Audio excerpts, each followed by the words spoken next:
Saatnya ngopi bareng, namun sebelumnya jangan lupa like, subscribe, dan tekan tombol notifikasinya. Serta bagikan kepada yang lain.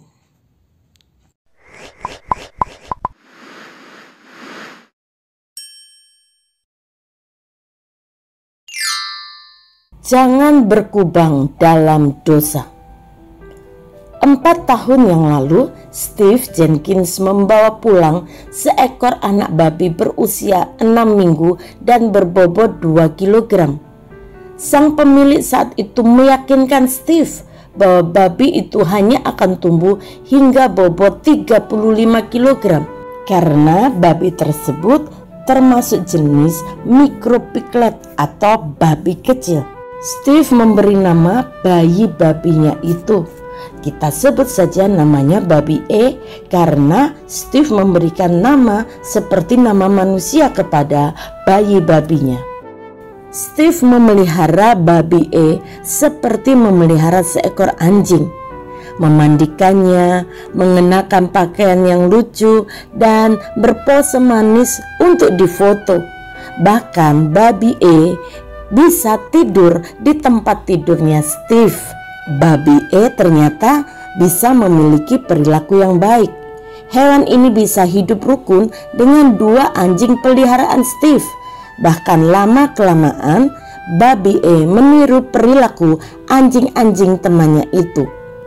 Babi E suka meminta diantar keluar rumah untuk buang air. Setelah selesai, babi E akan masuk lagi ke rumah, mirip seperti yang dilakukan oleh anjing-anjingnya Steve. Dalam beberapa kesempatan, Steve membawa babi E bepergian dengan naik mobil. Namun setelah 5 tahun kemudian, babi E berubah menjadi seekor babi dewasa berbobot hampir 300 kg. Dan meski sudah berbobot jumbo, babi E tetap tinggal di rumah Steve.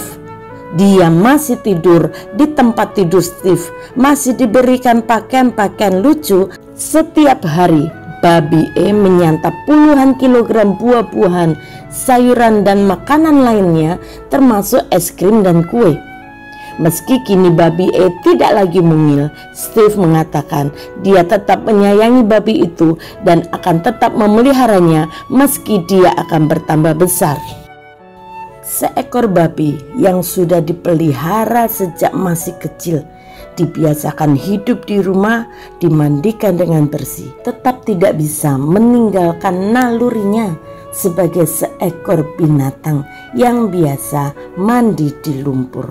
Sebersih apapun dia tetap ingin pergi mandi lumpur.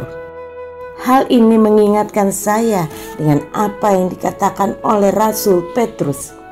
Karena itu, bagi mereka adalah lebih baik jika mereka tidak pernah mengenal jalan kebenaran daripada mengenalnya, tetapi kemudian berbalik dari perintah kudus yang disampaikan kepada mereka.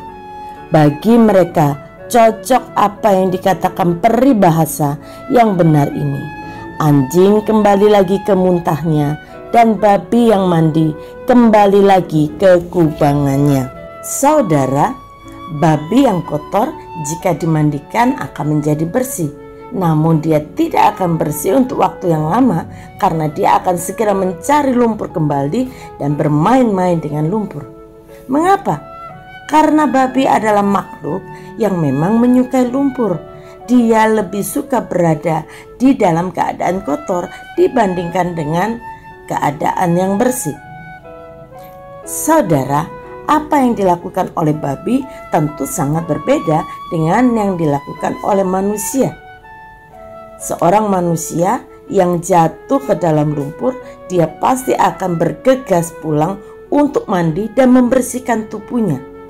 Karena manusia adalah makhluk yang sangat berbeda dengan babi.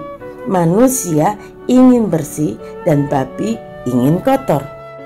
Kemarin kita sudah belajar mengenai ciptaan baru di dalam Tuhan.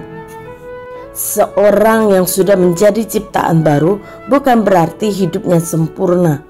Seorang manusia yang telah menjadi ciptaan baru masih bisa jatuh ke dalam dosa. Namun dia tidak bisa hidup terus di dalam dosa. Manusia tanpa sengaja bisa terkena kotoran atau terperosok ke dalam lumpur.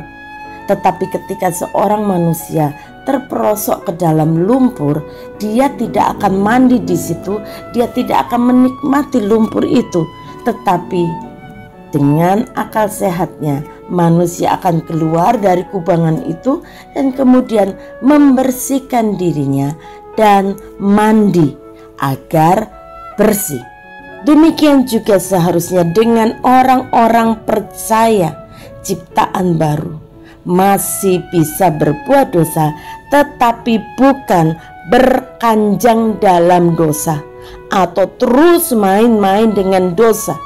Ketika dia sadar yang dilakukannya adalah dosa, tidak menyenangkan hati Tuhan, maka dia harus segera bertobat, keluar dari dosa itu dan kembali kepada jalan Tuhan. Kepada seorang perempuan yang kedapatan berbuat zina dan dibawa oleh ahli Taurat serta orang-orang Farisi kepadanya, Tuhan Yesus berkata, "Pergilah dan jangan berbuat dosa lagi mulai dari sekarang." Saudara, Tuhan sudah menyelamatkan kita dari lumpur dosa. Karena itu, mari kita menghargai karya penebusan Tuhan dengan cara tidak berbuat dosa lagi. Jika ada di antara saudara yang hari ini ketika mendengar renungan secangkir harapan menyadari bahwa masih hidup dalam dosa, hari ini masih ada kesempatan untuk mengakui dosamu di hadapan Tuhan. Ambil keputusan untuk bertobat. Firman Tuhan mengatakan, jika kita mengaku dosa kita, maka Ia, Tuhan Yesus, adalah setia dan adil sehingga Ia akan mengampuni segala dosa kita dan menyucikan kita dari segala kejahatan. Setelah itu, ambil keputusan untuk tidak berbuat dosa lagi. Bapa, kami datang kepadamu bersyukur untuk pengorbananmu bagi kami. Kami bersyukur Engkau telah menyelamatkan kami dari lumpur dosa. Tuhan telah memandikan kami dengan darah-Mu dan menyucikan, menguduskan hidup kami. Karena itu Tuhan, kami mau terus menjaga hidup kami suci kudus di hadapan Tuhan. Firman-Mu yang akan terus membersihkan kehidupan kami, agar kehidupan kami semakin menyukakan, menyenangkan hati Tuhan. Ingatkan kepada kami akan kebenaran firman Tuhan untuk kami tidak lagi berbuat dosa.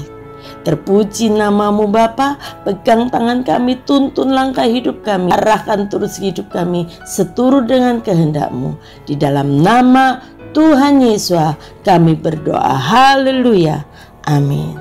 Mari bersama mensyukuri dan menghargai pengorbanan dan penebusan Tuhan atas hidup kita dengan cara tidak berbuat dosa lagi.